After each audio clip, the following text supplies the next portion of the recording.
నెయ్యి అయితే తీసుకున్నాను, మిల్క్ మేడ్ తీసుకున్నాను. ఇక్కడ 4 ప్యాకెట్స్ వచ్చేసి మనము పాలు అయితే తీసుకున్నాము. ఇప్పుడైతే కనుక నేను సేమియా అయితే చేయబోతున్నాను. బిస్మిల్లా.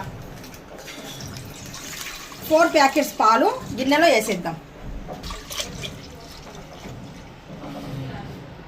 ముందుగా స్టవ్ వెలిగించేసి స్టవ్ పైన మనము పాలు పెట్టేద్దాం. ఒక చెంచా నెయ్యి అయితే ఇంకా ఇందులో యాడ్ చేస్తున్నాను. ఇప్పుడు మనకు సరిపోయినట్టుగా సేమియా అయితే ఇంకా తీసుకుంటున్నాము. ఇది హాఫ్ కిలో సేమియా అయితే ఇలా కొలత తీసుకోండి. పాలు అయితే ఒక్కసారి మరిగితే చాలండి. మనకు పాలు మరిగిన వెంటనే మనం ఇప్పుడు సేమియా అయితే కనుక ఫ్రై చేసుకున్నాము. ఒక్క స్టవ్ అయితే మనకు సరిపోదు కదా, అందుకనేసి 2 స్టవ్లు అయితే ఇంకా నేను ఇక్కడ వెలిగించేస్తున్నాను. నెయ్యి అయితే ఒక గిన్నెలు వేసి నెయ్యి అయితే కనుక కొద్దిగా మనకు వేడెక్కిన తర్వాత మనం డ్రై ఫ్రూట్స్ మొత్తానికి రెడీ చేసి పెట్టుకున్నాం. చూడండి డ్రై ఫ్రూట్స్ చూడండి, మనకు సేమియాకి ఏమేమి కావాలన్నా డ్రై ఫ్రూట్స్ మొత్తానికి అయితే కనుక ఇలాగ అరేంజ్ చేసి పెట్టుకుంటే కనుక మనకు సేమియా చేయడం చాలా అంటే చాలా ఈజీ అవుతుంది. సేమియా డ్రై ఫ్రూట్స్ ఇలా పెట్టుకోవాలి పక్కనే.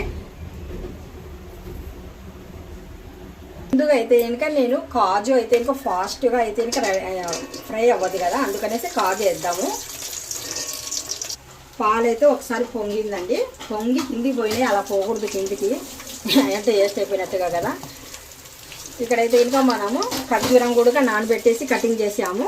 ఖర్జూరంతో పాటు ఇక్కడ మనము కొద్దిగా బాదం కూడా నానబెట్టేసి పొట్టు తీసేసి అవి కూడా పొడుగుగా కటింగ్ అయితే చేసాము.